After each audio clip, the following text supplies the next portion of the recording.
Hello everybody, welcome to Jo talk football. അങ്ങനെ ഇന്ന് നമ്മൾ ആസ്റ്റൺ വില്ലനെ നേരിടാൻ പോവാണ്. പോയിന്റ് ഡിഫറൻസ് വെച്ച് നോക്കുമ്പോൾ വെറും 6 പോയിന്റ് ഡിഫറൻസേ ഉള്ളൂ. സെയിം ചെൽസി നമ്മുടെ അടുക്ക വന്നപ്പം അതേ പോയിന്റ് ഡിഫറൻസ് ആയിരുന്നു, 6 പോയിന്റ്സ് ഡിഫറൻസ് ആയിരുന്നു. സെയിം സിനാരിയാണ് ആസ്റ്റൺ വില്ലയോട് നമ്മൾ കളിക്കാൻ പോകുമ്പോൾ എവയാണ്. അപ്പോൾ അതും കൂടെ മനസ്സിൽ വെച്ചോ. കളിക്കാൻ പോകുമ്പോൾ വെറും 6 പോയിന്റ് ഡിഫറൻസ് മാത്രമേ ഉള്ളൂ. ഇറ്റ് ഷോസ് എത്ര കോമ്പറ്റേറ്റീവ് ആണ്, എത്ര ടൈറ്റാണ് ഈ ഒരു പ്രീമിയർ ലീഗ് അടിക്കാൻ, എന്തോരം കടമ്പകൾ കടക്കണം എന്നുള്ള ഒരു സിനാരിയോയാണ് നമുക്കിവിടെ കാണാൻ പറ്റുന്നത്.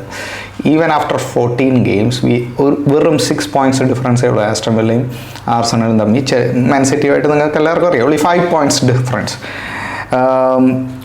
So that's how tight this premier league is, അല്ലേ?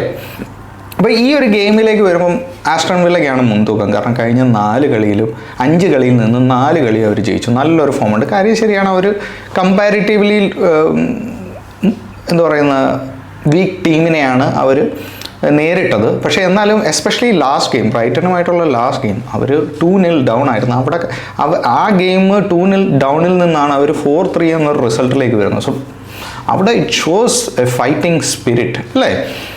സോ അതേസമയം ആർസണലിൻ്റെ കാര്യത്തിലേക്ക് വരുവാണെങ്കിൽ കഴിഞ്ഞ കളികൾ, എസ്പെഷ്യലി കഴിഞ്ഞ കളി നമ്മൾ ജയിച്ചെങ്കിൽ പോലും ആ ഒരു കില്ലിങ് ഓഫ് ദ ഗെയിം, ആ ഒരു സാധനം ഇല്ലായിരുന്നു. ഈ ഒരു വാക്കാണ് ഞാൻ എൻ്റെ ഗെയിമിൻ്റെ റിവ്യൂവിൽ ഞാൻ പറയാൻ വിട്ടുപോയ ഒരു കാര്യം. We fail to kill off the game. നേരത്തെ തന്നെ ഒരുപാട് ഓപ്പർച്യൂണിറ്റീസ് നമ്മൾ ക്രിയേറ്റ് ചെയ്തെങ്കിലും നമ്മൾ ആ ഒരു കിൽ ഓഫ് ചെയ്തില്ല. സോ അങ്ങനത്തെ ഒരു സിറ്റുവേഷനിലിരിക്കുന്ന കഴിഞ്ഞ കളി മാത്രമാണ് എന്ന് നമുക്ക് വേണമെങ്കിൽ ഒരു ആശ്വാസത്തോടെ പറയാം. Chelsea game is an exception, അല്ലേ? സോ ഇപ്പം നോക്കുമ്പോൾ ചെൽസി ഗെയിം ഡസൻ മാറ്റർ എന്നുള്ള ഒരു അവസ്ഥയിലാണ് നിൽക്കുന്നത്. കാരണം പക്ഷേ എഗെയിൻ നമ്മൾ ഇന്നത്തെ കളി നമ്മൾ ജയിച്ചില്ലെങ്കിൽ back to square 1. So must win. ഇനി അങ്ങോട്ടുള്ള എല്ലാ ഗെയിംസും must win, no excuses, by crook or hook win. ഈ ഒരു അവസ്ഥയിലാണ് ഇപ്പോൾ പ്രീമിയർ ലീഗ് പൊയ്ക്കൊണ്ടിരിക്കുന്നത്.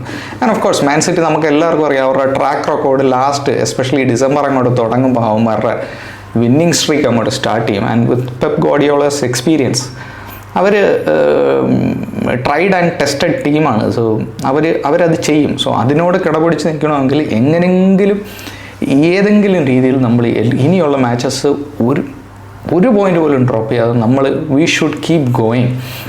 ശരിയാണ്, ഇവിടെയൊക്കെ ഡിപ്പെൻഡ്സ് ഓൺ ദ മാച്ച്. നമുക്ക് എല്ലാ കളിയും ജയിക്കാൻ പറ്റത്തില്ല, ഐ എഗ്രി. പക്ഷേ എന്നാലും we should grab as much as points we can. എങ്കിലേ പ്രീമിയർ ലീഗ് കിട്ടൂ. That's how tight premier league is. അപ്പോൾ ഗെയിമിലേക്ക് വരുവാണെങ്കിൽ നമ്മുടെ ആസ്റ്റൺ വില്ലയ്ക്ക് ഇഞ്ചുറീസ് ഉണ്ട്. നമ്മുടെ അത്രയില്ല. മാർട്ടിനേസ് ഇഞ്ചേർഡാണ്, ബാക്ലി ഇഞ്ചേർഡാണ്, അതുപോലെ തന്നെ മിങ്സും ഇഞ്ചേർഡാണ്. അതേസമയം നമ്മുടെ ആർസണലിലേക്ക് വരുമ്പോൾ നമുക്കറിയാലോ, സലീബ, മൊസ്കേറ, ഡെക്ലൻ റൈസ്, ട്രൊസാർഡ്, പിന്നെ പഴയ ആൾക്കാരൊന്നും ഞാൻ പറയുന്നില്ല, കൈ ഹാവേർട്സ്, ഹേസൂസ്, ഇവരെല്ലാവരും ഇഞ്ചേർഡ്. ഐ എം ഷുവർ ഞാൻ പല ആൾക്കാരുടെയും പേര് ഞാൻ മിസ് ചെയ്യുന്നുണ്ടെന്നുള്ള കാര്യത്തിൽ ഐ എം ഷുവർ. അപ്പം ഇത്രയും മിസ്സുണ്ട്. സോ ഈ കളിയിലേക്ക് വരുമ്പോൾ അർട്ടറ്റ പറഞ്ഞു സലീബ, മൊസ്കേറ, ഡെക്ലൻ റൈസ് ഫിറ്റാണെന്നുള്ള രീതിയിലാണ് പറയുന്നത്. പക്ഷേ എന്നാൽ പോലും നാളത്തെ കളിയിൽ കളിപ്പിക്കേണ്ടെന്നാണ് എൻ്റെ ഒരു ഒപ്പീനിയൻ. കാരണം 1 മിനിറ്റ് പോലും റെസ്റ്റ് കൊടുക്കാത്തൊരു പ്ലെയറാണ്. സോ ഇതിനോട് മാത്രം ആർക്കും ഒരു ആർസണൽ ഫാനും തർക്കം കാണുമെന്ന് എനിക്ക് തോന്നുന്നില്ല. He needs rest. നാളെയെങ്കിൽ നാളെ എന്തെങ്കിലും ഒരു മാച്ചിൽ കൊടുത്തല്ലേ പറ്റൂ. ഓൾറെഡി ഒരു ഇഞ്ചുറി സ്കെയർ വന്ന പ്ലെയറിനെ നാളത്തെ കളിയിൽ റിസ്ക് എടുത്ത് കളിപ്പിച്ച് ഒരു ലോങ് ടൈം ഇഞ്ചുറിയിലേക്ക് തള്ളി വിടണോ? Come on guys. സോ നാളത്തെ കളിയുടെ ഇമ്പോർട്ടൻസ് ഒക്കെ എനിക്കറിയാം. But what is the fact in front of our eyes? അതെന്താണെന്ന് വെച്ചാൽ കഴിഞ്ഞ കളിയിൽ ഒരു ഇഞ്ചുറി സ്കെയർ ഉണ്ടായിരുന്നു. ഓക്കെ, അത് പ്രോപ്പർലി ഇവാലുവേറ്റ് ചെയ്തിട്ട് അതിനുള്ള പരിഹാരം കണ്ടെത്തിയിട്ട് ലെറ്റ് ഹിം ടേക്ക് റെസ്റ്റ്, എന്താ പറയുന്നത്, ഹി നീഡ്സ് റെസ്റ്റ്. കഴിഞ്ഞ കളിയിലെ ഇഞ്ചുറി കല്ലിവല്ലി. Okay, he needs rest regardless, അല്ലേ? സോ ലെറ്റ് ഹിം റെസ്റ്റ് എന്നാണ് ഇന്നത്തെ ഗെയിമിൻ്റെ എൻ്റെ അഭിപ്രായം. So coming to this game, എൻ്റെ ഒരു ലൈനപ്പ് പ്രഡിക്ഷൻ പറയുകയാണെങ്കിൽ റായ റൈറ്റ് വിങ്ങിൽ, ടിംബർ സെൻറ്റർ ബാക്ക് വൈറ്റ്, ഹിൻകപ്പിയെ ലെഫ്റ്റ് വിങ്, കാലഫിയോറി. ഇത് കേൾക്കുമ്പോൾ തന്നെ അറിയാം, ദൈവമേ വേറെ ആരും ഇല്ലേ? ഇതാണ് അവസ്ഥ. ഇത്രയും ഇഞ്ചുറി. ഇപ്പോൾ സലീബയും മൊസ്കേറയും ഫിറ്റല്ലെങ്കിൽ ഇതാണ് അവസ്ഥ. So this is the reality. അപ്പം ഇതിപ്പോൾ പറയുമ്പോൾ സീസൺ തുടങ്ങിയപ്പോൾ നമ്മൾ ഇത്രയും ഡിഫൻഡറിനെ മേടിച്ചപ്പം എല്ലാവരും നമ്മൾ ആർസണൽ ഫാൻസ് ഇൻക്ലൂഡിങ് മീ ഞാൻ പറയുന്നത് ഇത്രയും ഡിഫൻഡറിൻ്റെ ആവശ്യമുണ്ടോ. ബട്ട് പ്രീമിയർ ലീഗ് ഇത്രയും ടൈറ്റ് ഷെഡ്യൂളും ഇത്രയും ഗെയിംസും ഇത്രയും ഇഞ്ചുറി വരുന്നത് കൊണ്ട് ഇത് വേണം എന്നെനിക്ക് മനസ്സിലായി. സമയം പോകുന്നതോറും എനിക്ക് മനസ്സിലായി ഇത് പോരാ എന്നുള്ളൊരവസ്ഥയിലേക്കാണ് ഇപ്പോൾ പൊയ്ക്കൊണ്ടിരിക്കുന്നത്. സോ ഇങ്ങനെയായിരിക്കും എൻ്റെ ഒരു പ്രൊഡിക്ഷൻ. ഇത് വലിയ പ്രൊഡിക്ഷൻ ഒന്നുമല്ല, വേറെ ആരും ഇല്ല ഇതിനകത്ത് വരാൻ, ഇത്രയേ ഉള്ളൂ. സോ സലീബയും മസ്കരയും ഫിറ്റ് അല്ലെങ്കിൽ ഇങ്ങനെയായിരിക്കും ലൈനപ്പ്. ബാക്ക് 4. സെൻട്രലിലേക്ക് വരുമ്പം ഓഫ് കോഴ്സ് എൻ്റെ ഒപ്പീനിയൻ ഞാൻ പറഞ്ഞു, റൈസ് വേണ്ട. ബട്ട് ഞാൻ ഇടുന്നത് വേറെ ആരെയും നോർഗാർഡിനെ അല്ല, ഞാൻ മെറീനോനെയാണ് ഇടുന്നത്. മെറീനോ ശരിയാണ്, സ്ട്രൈക്കർ പൊസിഷനിൽ നല്ല രീതിയിൽ കളിക്കുന്നുണ്ട്, കഴിഞ്ഞ കളിയിലും ഗോൾ അടിച്ചു. But what I want is നമ്മുടെ മെയിൻ സ്ട്രൈക്കർ ഗ്യോക്കറൈസ് ആണ്. നമ്മൾ ഇത്രയും ട്രാൻസ്ഫർ ഫീ കൊടുത്ത് കൊണ്ടുവന്ന ഒരു പ്ലെയറിനെ ആ പുള്ളിക്കാരൻ്റെ കോൺഫിഡൻസ് കളയുന്ന പരിപാടി ചെയ്യാതെ now he is fit. 2 game start ചെയ്തു, സ്റ്റാർട്ടല്ല അറിയാലോ, സബ്സ്റ്റിറ്റ്യൂഷൻ കഴിഞ്ഞ് വന്നു. സോ ആ മെയിൻ പ്ലെയറിന് കോൺഫിഡൻസ് കൊടുക്കുന്നത് ഇന്നാ start, now you are fit, start എന്നുള്ള രീതിയിൽ കൊടുക്കണമെന്നാണ് എൻ്റെ അഭിപ്രായം.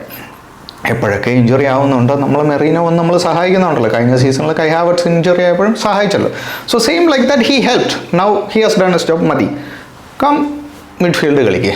And midfield now he is proving himself. Merino മിഡ്ഫീൽഡിലും ഇപ്പം നല്ല രീതിയിൽ കളിക്കുന്നുണ്ട്, നമ്മൾ കണ്ടതാണ് കളിയിൽ. സോ സെൻട്രലിൽ മെറീനോ, സുബമെൻഡി. ഫോർവേഡിൽ I think Eze will do great in this game. കാരണം നമുക്കറിയാം ഊനായ് എമറിയുടെ ആസ്റ്റൺ വില്ല എങ്ങനെയാണ് കളിക്കുന്നതെന്ന്, playing out from the back. So playing out from the back exploit ചെയ്യാൻ ഓഡഗാർഡിനെക്കാട്ടിലും ബെറ്റർ എസെ ആണെന്ന് എനിക്ക് ഫീൽ ചെയ്യുന്നു. കാരണം നമ്മൾ ആ ബയർ മ്യൂണിക്കിനെതിരെ നമ്മുടെ എസെ ഇവർക്ക് കൊടുത്ത മാർട്ടിനെലിക്ക് കൊടുത്ത ലൂപ്പ് ബോളില്ല, അതുപോലെ ലൂപ്പ് ബോൾ കൊടുക്കാൻ എന്ന് വെച്ചാൽ നമ്മൾ സെക്കൻഡ് ബോൾ വിൻ ചെയ്ത് കഴിഞ്ഞാൽ എസെയ്ക്കാണ് ആ ബോൾ കിട്ടുന്നതെങ്കിൽ എസെയെ അത് കറക്റ്റായിട്ട് എങ്ങനെ പ്ലേസ് ചെയ്യണമെന്നുള്ള കാര്യത്തിൽ എസെ മിടുക്കനാണ്. So I think Eze will thrive in tomorrow's game എന്നാണ് എനിക്ക് ഫീൽ ചെയ്യുന്നത്. Left wing Noni, right wing നമ്മുടെ സാക്ക. ഇങ്ങനെയാണ് എനിക്ക് ഫീൽ ചെയ്യുന്നത്. ദെൻ സെൻട്രലിലേക്ക് വരുമ്പോൾ ഓഫ് കോഴ്സ് ഗ്യോക്കറൈസ്. ഇതാണ് ഞാൻ പ്രെഡിക്റ്റ് ചെയ്യുന്ന ലൈനപ്പ്. നാളത്തെ കളി എന്തായാലും നമ്മൾ ക്ലീൻ ഷീറ്റ് വെക്കുമെന്ന് എനിക്ക് യാതൊരു പ്രതീക്ഷയില്ല. So because of our line നമുക്ക് പ്ലെയേഴ്സ് ഇഞ്ചുറിയും കാര്യങ്ങളൊക്കെ ഉണ്ടല്ലോ. സോ അതുകൊണ്ട് അല്ലാതെ നോട്ട് ബിക്കോസ് ഓഫ് അവർ പെർഫോമൻസും കാര്യങ്ങളും. മിസ്റ്റേക്സ് വരാൻ കൂടുതൽ ചാൻസസ് ഉള്ള ഒരു ബാക്ക് ലൈനാണ് ഇപ്പോൾ നമുക്കുള്ളത് അൺഫോർച്ചുനേറ്റ്ലി. സോ ഒരു ടൈറ്റ് ഗെയിം ആയിരിക്കും, എവയാണ്. സോ ഒരു ടൈറ്റ് ഗെയിം ആയിരിക്കും. ഒരു 2-1 വിക്ടറിയാണ് സ്റ്റിൽ ഞാൻ പ്രെഡിക്റ്റ് ചെയ്യുന്നത്. ഓക്കെ, അപ്പോൾ ശരി ഗൈസ്, ടേക്ക് കെയർ. ഈ ഗെയിം ഞാൻ വാച്ച് അലോങ് പോകുന്നുണ്ട്. Take care guys.